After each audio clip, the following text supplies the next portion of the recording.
Welcome, and we are live at Aster 18, another project by the Detail Apartments, to give you an update report on this project. So the founder and the CEO of the Detail Apartment is somewhere around. He's going to give us updates on the progress of the work so far. Come with us. Architect Olamidu. Oh wow, Isi, you're here. Good to have you here, Well, sir. good morning, good to have you. Great catching up with you once again. Wonderful, wonderful. Glad to have you guys at Aster 18. This work doesn't seem to be stressing you. Like the work is going smoothly. Well, bless God, we've been pushing. You know, like I told you last time that you were here, our intent is to make this work as aggressive as possible. Right. And even on a public holiday, we're at it, ensuring that we deliver value for our clients. Excellent. So what's going on here, please? All right, so we're in the process of, we're actually casting the ground floor columns of Block B. By casting, I mean we are pouring concrete into the formwork. That's the column formworks for Block B. Then what's the next step after this? So the next step after this is that we're now going to start with our block setting, our block work. So we wanted to ensure we got done with the entire casting, and then when the entire casting is done, we bring our blocks in. We already have molded our blocks. We'll set them into position and start to raise them up, trying to hit the next milestone, which is the first floor slab. I know Mary had a question regarding Block A.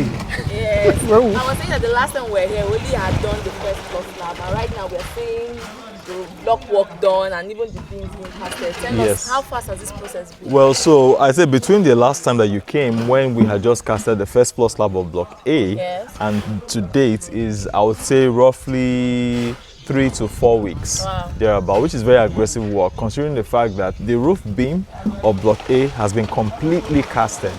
And so the next stage for Block A now will be setting the parapet walls, which is the block works that will now hold the roof. Okay. Because we are not stopping. Next thing is roofing on this block, and then by the time we're done with roofing, then we'll go on to plastering. After plastering, we start our finishing. There's no time to waste at all. Definitely. Yeah, likewise here, the last time we were here, we've only done the ground beams and also just only done the sound filling, and now we are standing on the ground floor being casted, columns are up, like the progress is really massive. Well done, sir. Thank you very much. I mean, for this block, I would say, you know, it may look like, oh, we have casted the floor slab, but let me remind you that this block alone is 42 meters in length. Okay. And what we have done in ensuring that we span this length also is to introduce like an expansion joint. You know, because the block is kind of long. But I mentioned that particular distance just to give you an idea as to the size of this particular block. It's a very, very, very long block. Okay. So I know when we were at Clarion on Monastery Road, we had a discussion regarding some delays on site as a result of materials and shutting down the site to get plastering sand from. Have we experienced any delays on this?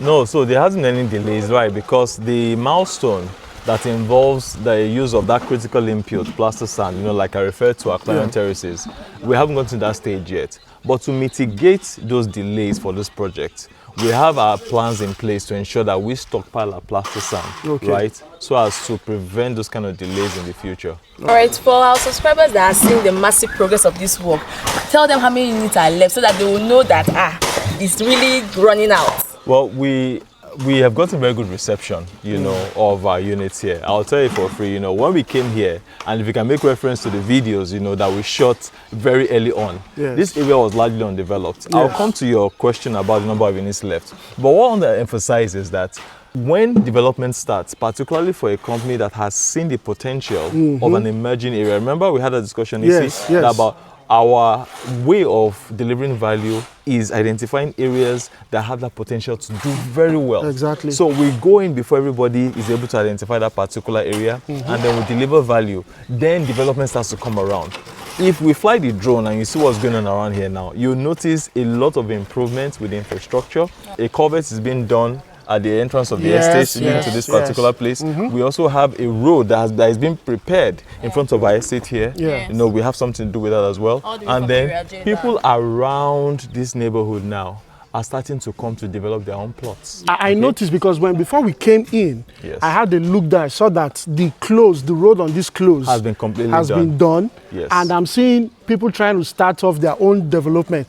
And that was simply because the Detail Apartments took the initiative to come into this place that looked largely undeveloped. It was undeveloped. Yeah. No, it was this place was all bush. Bush. Okay. Yeah. The camera will show the drone, right, showing the bush around this area here. It was this thick when we took possession, but we cleared it, and we knew that was going to do so well. Now, to Mary's question, okay, about the number of units left. Yeah. We have just 18 units here. All right, that's for the entire project. What we have left as of today is about 8 units. 8 units. Why? Wow. That means what? 10 people have taken position. Okay, but it is not at the price that we brought these properties to market. Because the thing about it is that when a property starts and you hear of it, the best time to get into that property is while it's very early stage. Yes. Right now, our houses are selling for 75 million. Even our corner units are completely sold out. No corner units anymore. And so people are jostling for the middle units now. And we are very proud of the kind of progress you know, that we've made in terms of the sales.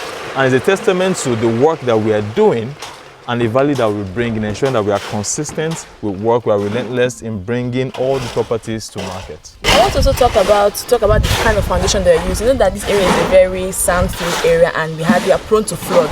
Can you tell us the type of foundation that you used there and why you used it and how deep you went? Okay, I like the angle of that question, okay, because it speaks to two things. It speaks to, number one, the application of the appropriate kind of foundation, and also the measures also taken to ensure that we future-proof the estate from flooding.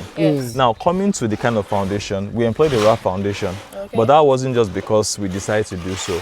We always like to work empirically. We use data, we use facts. So we did our soil test on this premises. With the results of the soil test, the current registered engineer did his own work and then determined based on the soil test that raft was the appropriate foundation to carry this entire block. Now, coming to that, we also wanted to make sure that we elevated the height of the foundation. Ideally, what should carry this building shouldn't be the height of this foundation. It doesn't have to be this high. But because we are very mindful of ensuring that we give all our residents that rest of mind that there is no possibility at all of flood ever happening. Okay, so we raised it about 1.2 meters above the sand-filled compound. Mind you, we already sand-filled the premises before we started work. And then we raised it another 1.2 meters or 4 feet. And what that does is that it also brings the level of our compound up. Just like I mentioned with our client terraces, okay? We always deliberate about ensuring that all our foundations are very high and there are no issues whatsoever with flooding. So that answers your question. All right. We hope to be back here in, say, the next 2 months.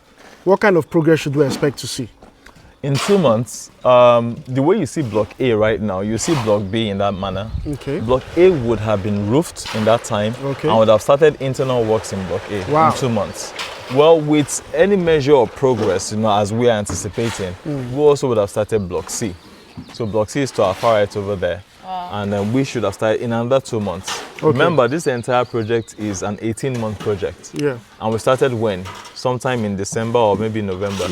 Okay, and so we're just about 6 months in. And now we have another 12 months to go. And we believe with the pace at which we are going, it's very possible for us to deliver this project. Okay, so we are saying we are still on course to deliver this entire project by second quarter 2026. Very, very much on course. We look forward to that, sir. All right. Thank you very much once again for your time. All right. It's always a pleasure being here with you. Pleasure. Thank you. I'll see you guys once again. Okay.